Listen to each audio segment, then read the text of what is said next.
Selanjutnya ada debt to asset ratio dan debt to equity ratio. Kedua rasio ini adalah rasio untuk mengukur jumlah aset dan jumlah ekuitas yang dibiayai oleh hutang. Semakin tinggi nilai kedua rasio tersebut mengindikasikan semakin tinggi risiko perusahaan untuk menyelesaikan kewajiban jangka panjangnya dan semakin tinggi pula beban bunga hutang yang harus ditanggung perusahaan.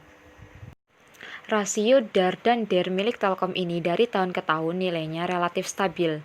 Hal ini menunjukkan di mana PT Telkom dapat menjaga pembiayaan perusahaannya atas hutang relatif stabil.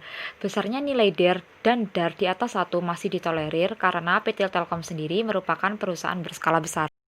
Selanjutnya ada return on asset dan return on equity. Kedua rasio ini untuk mengukur jumlah pengembalian uang yang diinvestasikan atas aset dan ekuitas. Semakin tinggi nilai ROA dan ROE, maka semakin baik. Ini artinya perusahaan mampu memanfaatkan aset dan ekuitas yang dimilikinya untuk menghasilkan keuntungan. Rasio ROA dan ROE milik Telkom ini dari tahun 2014 sampai 2020 tahun berjalan nilainya cukup fluktuatif.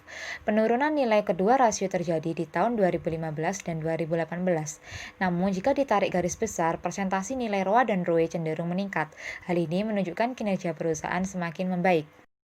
Kemudian sedikit ulasan tentang kondisi makro industri telekomunikasi. Posisi PT Telkom saat ini masih menguasai sektor telekomunikasi Indonesia dan keadaan ini akan terus berkembang di mana kehidupan masyarakat sudah bergeser ke era digital. Selain itu, PT Telkom merupakan perusahaan dengan kapasitas besar, fundamental bagus, dan pangsa pasar yang luas.